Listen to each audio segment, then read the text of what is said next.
안녕하세요. 진리와 지혜를 나누는 시간입니다. 오늘 우리는 잠시 멈추어 우리 마음속 깊은 곳에서 울리는 목소리에 귀를 기울여 보고자 합니다.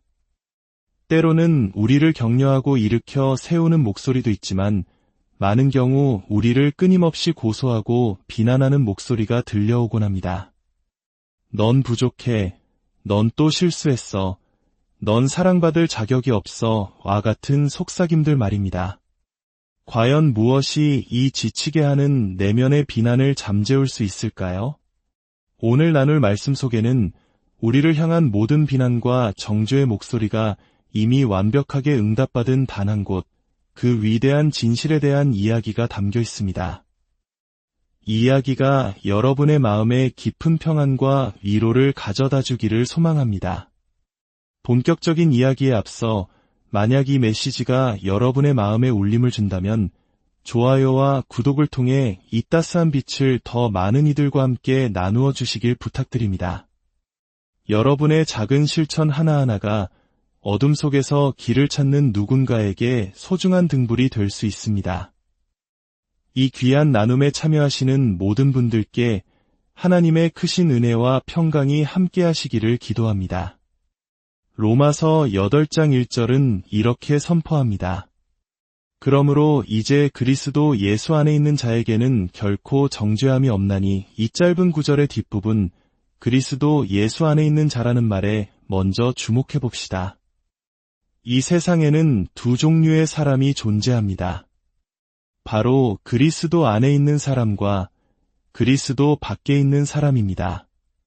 이것은 마치 거대한 경계선과 같습니다. 이 경계선 안쪽에 있다면 그 어떤 정죄도 당신을 해할 수 없습니다. 하지만 만약 그 바깥에 서 있다면 영원한 정죄만이 있을 뿐입니다. 그렇다면 지금 당신은 어디에 서 계십니까? 당신은 그리스도 안에 있습니까? 아니면 그 밖에 있습니까? 사도 바울은 로마서 9장 3절에서 이 진실이 얼마나 절박하고 무서운 것인지를 그의 고통스러운 고백을 통해 보여줍니다. 그는 자신의 동족, 즉 육신을 따른 친척들을 위해 자신이 저주를 받아 그리스도에게서 끊어질지라도 원하는 심정이라고 말합니다. 이는 그의 동족들이 그리스도 안이 아닌 그리스도 밖에 있기 때문입니다. 헬라어로 표현하자면 엔 크리스토, 즉 그리스도 안에 있는 상태와 아포 크리스토, 그리스도에게서 분리된 상태가 있을 뿐입니다. 그리스도 안에 있으면 정죄가 없고 그리스도 밖에 있으면 영원한 정죄만이 기다립니다. 하지만 희망 없는 이야기가 아닙니다. 바로 그 경계선, 그 문 앞에 예수 그리스도께서 서 계시기 때문입니다. 그분은 마치 한국 전쟁 이후 모든 것을 잃고 폐허 속에서 희망을 찾던 우리 부모님 세대에게 구호의 손길이 내밀어졌던 것처럼 절망 속에 있는 모든 이들을 향해 두 팔을 활짝 벌리고 서 계십니다. 그분의 입에서는 이런 음성이 흘러나옵니다.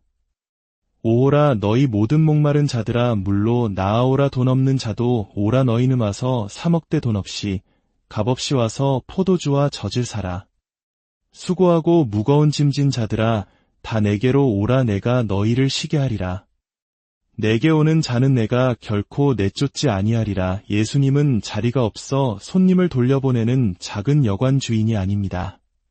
그분은 장대하고 무한하며 광대하신 분입니다. 그분 안에는 회개하는 죄인을 위한 자리가 언제나, 다시 한번 강조하지만 언제나 마련되어 있습니다. 그리스도 안에는 나아오고자 하는 모든 사람을 위한 공간이 있습니다. 당신이 정죄함이 없음이라는 이 놀라운 은혜를 누리지 못하는 유일한 이유는 당신이 그 안으로 들어오기를 선택하지 않기 때문입니다. 이 놀라운 안식의 장소로 당신 자신을 던지지 않기 때문입니다. 그렇다면 그리스도 안에 있다는 것은 구체적으로 무엇을 의미할까요? 만약 당신이 그리스도 안에 있지 않다면 그분에게 일어났던 일이 당신에게는 일어나지 않은 것입니다. 하지만 당신이 그분 안에 있다면 그분에게 일어났던 일이 바로 당신에게 일어난 것입니다. 이것이 바로 로마서 8장 3절의 핵심입니다. 율법이 육신으로 말미암아 연약하여 할 수 없는 그것을 하나님은 하시나니 곧 죄로 말미암아 자기 아들을 죄 있는 육신의 모양으로 보내어 육신의 죄를 정하사 하나님께서는 그의 위대한 사랑으로 정죄받아야 할 죄인과 당신 사이에 그의 아들 예수 그리스도를 보내셨습니다. 그리고 갈보리 십자가 위에서 그분은 죄를 정죄하셨습니다. 누구의 죄입니까? 바로 그분 안에 있는 그리고 앞으로 있게 될 모든 사람의 죄입니다. 만약 당신이 그분 안에 있다면 당신의 죄는 이미 2000년 전 갈보리 언덕에서 남김없이 정죄받고 심판받은 것입니다. 그러므로 이제 그리스도 예수 안에 있는 자들에게는 결코 정죄함이 없는 것입니다. 이것은 단순히 교리적인 이야기가 아닙니다. 이 진리는 우리의 삶 가장 깊은 곳까지 파고들어와 실제적인 힘을 발휘합니다. 몇 가지 예를 들어보겠습니다. 첫째, 육신의 고통 속에서 이 진리는 어떻게 우리를 붙들어 줄까요? 만약 당신이 끔찍한 만성질환으로 고통받고 있거나 의사로부터 시한부 선고를 받았다고 상상해 보십시오. 고통은 점점 심해지고 치유 대신 죽음이 눈앞에 다가옵니다. 그때 사탄과 당신 자신의 양심, 그리고 욥의 친구들처럼 위로를 가장한 비난자들이 찾아와 속삭일 것입니다. 너는 지금 하나님의 심판을 받고 있는 거야. 그가 너에게 진노하셨어. 그 순간 당신은 어떻게 버텨내시겠습니까? 육체뿐 아니라 영혼까지 무너지지 않으려면 어떻게 해야 할까요? 그에 대한 답은 바로 로마서 8장 1절입니다. 당신은 사탄의 얼굴을 정면으로 마주하고 이렇게 외칠 것입니다. 사탄아, 내 삶에서 떠나가라. 그러므로 이제 그리스도 예수 안에 있는 나에게는 결코 정죄함이 없느니라. 나는 내 죄와 허물을 보지 않고 오직 예수님만을 바라본다. 나는 그분의 말씀에 의지하여 내가 그분 안에 있음을 안다. 그분 안에는 정죄함이 없다. 왜냐하면 2000년 전 그분이 나의 모든 심판을 대신 짊어지셨기 때문이다. 하나님의 법정에는 이중 처벌이란 없다. 나는 거룩하신 하나님 앞에서 무죄하다. 하나님은 분노한 심판관이 아니라 나를 사랑하시는 아버지이시다. 내게 일어나는 모든 일은 결국 나의 유익을 위한 것이다. 바로 이 선포가 당신을 살게 할 것입니다. 둘째, 깨어진 결혼 생활의 한가운데서는 어떻습니까? 배우자에게 깊이 실망하고 당신이 꿈꾸던 결혼 생활이 산산조각 났다고 느낄 때 악을 악으로 갚지 않고 선으로 갚을 수 있는 도덕적, 감정적 힘을 어디에서 얻을 수 있겠습니까?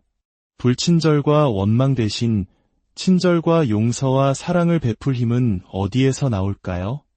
그 답은 매일 아침 당신 자신에게 이것을 상기시키는 데 있습니다. 나는 죄인이다. 나는 경건치 않고 자격 없으며 지옥에 가 마땅한 죄인이다. 그러나 그런 내 인생 위에 정죄함 없음이라는 깃발이 예수 그리스도의 피로 사신 깃발이 나부끼고 있다. 나는 값없는 은혜라는 거대한 저수지 안에서 헤엄치고 있습니다. 그렇다면 내 아내를 위해, 내 남편을 위해 평생 동안 그 은혜의 물을 두레박으로 퍼내어주는 것쯤은 감당할 수 있습니다. 배우자가 어떻게 하든 상관없습니다. 어쩌면 1000번의 두레박질 후에 하나님께서 개입하셔서 관계를 회복시켜 주실지도 모릅니다. 하지만 설령 그런 일이 일어나지 않는다 해도 괜찮습니다. 우리에게는 수억만 년의 영원한 시간이 기다리고 있기 때문입니다. 그곳에서는 더 이상 결혼도 시집가고 장가가는 일도 없으며 오직 우리의 신랑 되신 주님과의 가장 깊고 감미로운 기쁨만이 있을 것입니다. 정죄함 없음이라는 은혜의 저수지에 깊이 잠겨 그 은혜를 당신의 배우자에게 흘려보내십시오. 셋째, 자녀 문제로 마음이 찢어질 때는 어떻습니까? 자녀가 당신의 마음을 아프게 하고 당신의 양심은 다 내 탓이야라고 소리칩니다. 이 죄책감의 홍수 속에서 어떻게 살아남을 수 있겠습니까? 어떻게 계속해서 그 아이를 사랑할 수 있겠습니까? 분명히 말씀드리지만 당신은 결코 무엇이 당신의 잘못이고 무엇이 아닌지를 완벽하게 가려낼 수 없습니다. 절대로 불가능합니다. 하지만 좋은 소식이 있습니다. 하나님 앞에서의 당신의 위치와 앞으로 살아갈 도덕적 힘은 당신이 실수를 했는지 안 했는지에 달려있지 않습니다. 왜냐하면 그리스도 예수 안에 있는 어떤 부모에게도 결코 정죄함이 없기 때문입니다. 이 정죄함 없는 은혜의 바다에 잠길 때 당신은 놀랍도록 겸손해질 것입니다. 그리고 이 겸손함이야말로 이 진리가 당신의 삶에서 실제로 역사하고 있다는 증거입니다. 당신은 5살이든 50살이든 그 자녀에게 다가가 이렇게 말할 수 있는 자유를 얻게 될 것입니다. 얘야, 얼마나 내 탓이고 얼마나 내 탓인지 아빠는 잘 모르겠다. 하지만 아빠에게 큰 책임이 있다는 건 알아. 내 부족함에 대해 정말 미안하. 이 놀라운 자유는 어디에서 오는 것일까요? 바로 로마서 8장 1절에서 옵니다. 넷째, 세상의 시선에 얽매인 젊은이들에게 말씀드립니다. 수많은 학생들이 또래 집단의 압박 속에서 살아갑니다. 내 머리 스타일은 괜찮은가? 이 신발은 유행이 지나지 않았나? 친구들이 보는 드라마, 듣는 음악을 나도 알아야 할 것 같은 압박감. 우리는 마치 유행이라는 조류에 이리저리 휩쓸리는 해파리처럼 살아갑니다. 이런 속박에서 자유로워지는 길은 어디에 있을까요? 바로 당신의 머리 위에 정죄함 없음이라는 선언이 있다는 것을 아는 것입니다. 하늘에 계신 아버지의 인정이 당신 친구들의 인정보다 1000만 배는 더 중요하다는 사실을 깨닫는 것입니다. 하나님께서 당신을 어떻게 보시는지가 중요하지, 친구들이 당신의 옷차림이나 말투를 어떻게 생각하는지는 중요하지 않습니다. 우리에게 필요한 것은 유행을 따라가는 해파리가 아니라 세상의 조류를 거슬러 올라갈 힘이 있는 돌고래와 같은 믿음입니다. 이 진리 안에서 참된 자유를 누리십시오. 마지막으로 이 모든 자유는 결코 우리 자신만을 위한 것이 아님을 기억해야 합니다. 정죄함이 없다는 이 자유가 당신을 이기적이고 안락한 소비자로 만들기 위함이 아닙니다. 이 자유는 당신이 죽기 위해, 급진적인 삶을 살기 위해, 그리고 다른 이들을 섬기기 위해 주어진 것입니다. 우리는 너무나 자유롭기에 기꺼이 죽을 수 있습니다. 우리는 너무나 자유롭기에 가난하고 소외된 이들을 위해 우리의 시간과 재물을 내어줄 수 있습니다. 우리는 너무나 자유롭기에 복음이 없는 땅으로 나아갈 수 있습니다. 이것이 바로 정죄함 없음이라는 복음이 가진 혁명적인 힘입니다. 사랑하는 여러분, 이제 그리스도 예수 안에 있는 자에게는 결코 정죄함이 없습니다. 이 진리가 오늘 당신의 삶의 모든 영역에서 고통과 관계의 어려움과 죄책감과 두려움 속에서 당신을 자유케 하는 능력이 되기를 소망합니다. 다 함께 기도하겠습니다. 하늘에 계신 아버지 하나님, 오늘 우리에게 주신 정죄함 없음이라는 이 놀라운 선물을 감사드립니다. 이 진리가 우리의 머리에만 머무는 것이 아니라 우리의 심장을 뛰게 하고 우리의 손과 발을 움직이는 실제적인 능력이 되게 하여 주시옵소서. 아직 그리스도 밖에 서서 방황하는 영혼들이 있다면 내게로 오라 부르시는 주님의 음성을 듣고 그 품 안으로 돌아오게 하여 주시옵소서.